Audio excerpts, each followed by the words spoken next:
If you find sex offensive, do not enter. And I don't want them in there if they find it offensive. This is for mature adults only. We don't want folks in there who can't relate to what's going on the screen. I would say they're art films, but moreover, I would say they were sexual education type films. They're not really they're not dirty movies. Is the grand jury, as far as you know, trying to connect or looking for a possible connection with organized crime and the X-rated theaters? No, I have no word from the grand jury that they're conducting that kind of investigation. They are looking into this case we filed when we seized the movie Deep Throat. They want to try to find out who owns the theater, where the profits and money is going to from the movie Deep Throat. Mafia, I feel like, would be very afraid of getting into an industry that already attracts the controversy and heat that the adult motion picture industry does. Do you personally feel that there is any underworld activity connected with the theater operation here?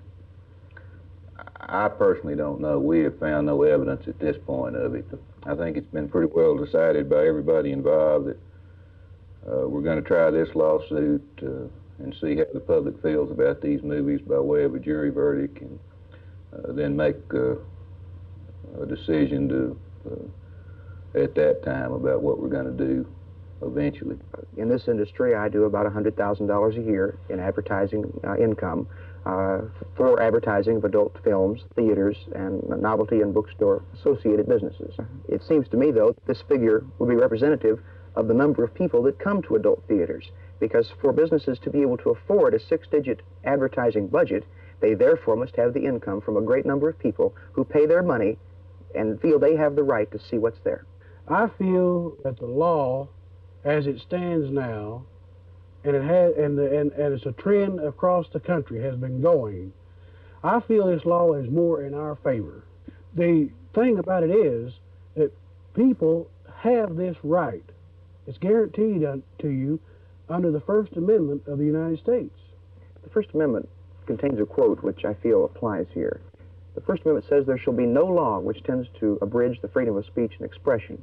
No law means no ordinance, no city law, no municipal code, no state law, no federal law. Nothing that tends to abridge the freedom of speech and expression. What is the penalty, do you know offhand, on conviction of showing obscene material in Texas? The first offense is a misdemeanor. In most cases, carries a fine and a 6 months jail term. The second offense is a felony that carries up to 5 years and or a fine.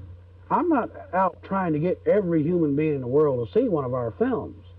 I don't think all of them should. For this reason, they can judge for themselves. If they feel this is what they want to see, they should have the right, number one, to see it, and should be able to see it. If they don't want to come in and see our shows, then they don't have to. Okay, now there have been some people who have seen the movie Deep Throat, which was confiscated here, and said that it is no worse or no better than any other X-rated movie. I'm wondering, why was that chosen, do you think, to be the test case? Well, of course, from a tactical standpoint, that particular movie has already been tested through the federal district courts, which obviously makes our job a little bit easier.